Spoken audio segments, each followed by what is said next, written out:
Wala ba kayong kasama? Baka mamaya kung mapaano kayo dyan. Ano bang ginagawa ninyo dito? Dito kami nakatira. Umalis na po kayo. Nandyan na po siya. Sige na po. Umalis na po.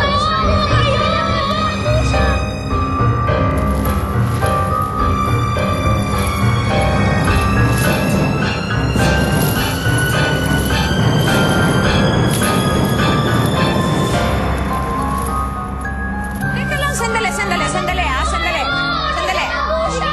Teka lang, bakit ba? Dahil papatayin niya kayo.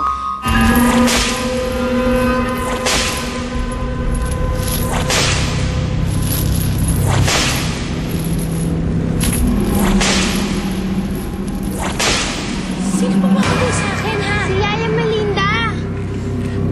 Tulad ng ginawa niya sa amin.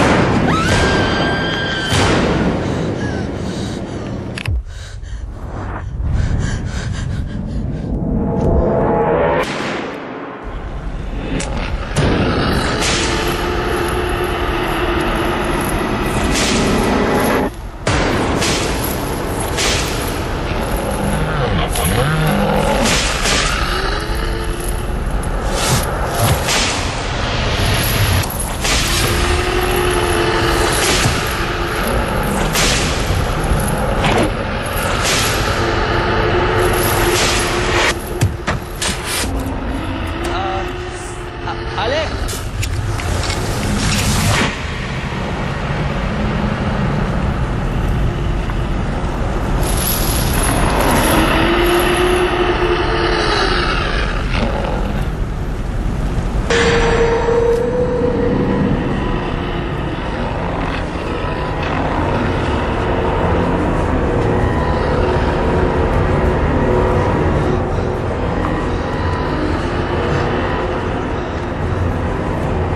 Makikita mo.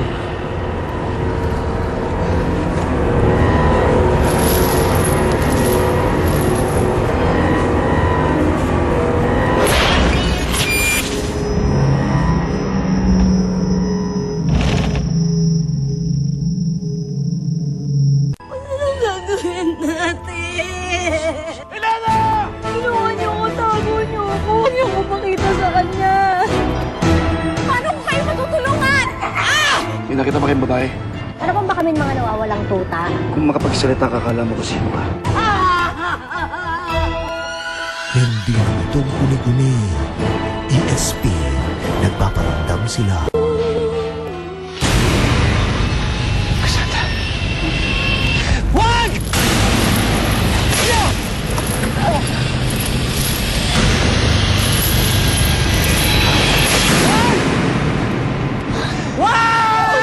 Nabubusas na naman yata si Papa Jared!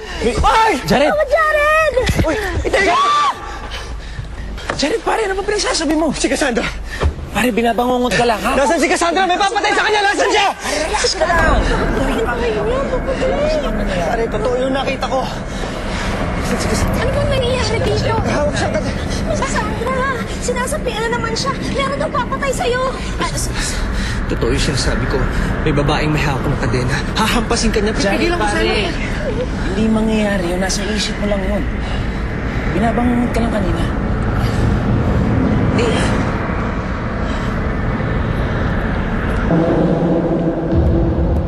Kung hindi totoo yung mga nangyari, bakit nagdudugo ang kamay niya?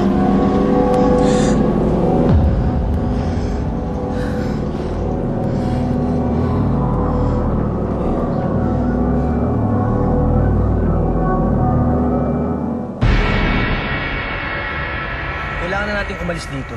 Kung hindi mamamatay si Cassandra. Pare, panaginip lang yun. Easy ka lang. Hindi lang basta panaginip yun, Dave. Babala yun sa kung ano mangyayari. Pero kung umalis tayong lahat dito, baka mahuli lang tayo ng mga pulis. Naguguluhan naman kasi ako. Sino naman ang gustong pumatay kay Miss Cassandra? Oo nga, Jared. Sino ba? Hindi ko alam kung sino siya o ano siya.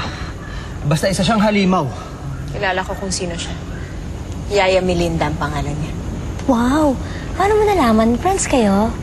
Nagpakita sa akin ng mga batang pinatay niya. At ang sabi nila sa akin, nasa panaginip siya nagpapakita at pumapatay. Pumatay siya ng mga bata. Tapos, sa panaginip mo siya, papatayin ka niya. Tama na, para ka lang tape recorder niyan eh. Alam mo, mabuti pa umalis na tayo dito. Sige na. Dave! Cassandra! Yung mga pinto! Nag-lock!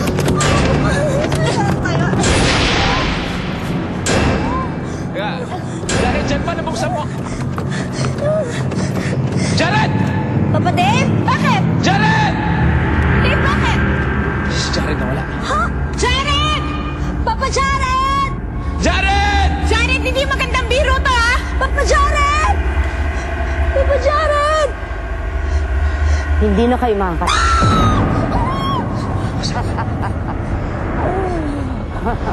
Dahil hindi natutulog kaya't hindi na kayo magigising.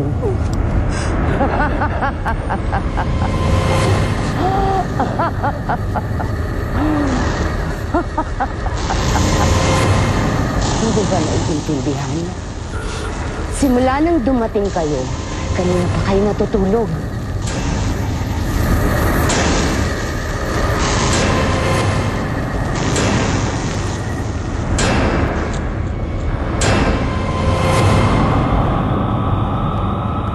At kanina ko pa pinaiikot ang mga kaisipan ninyo.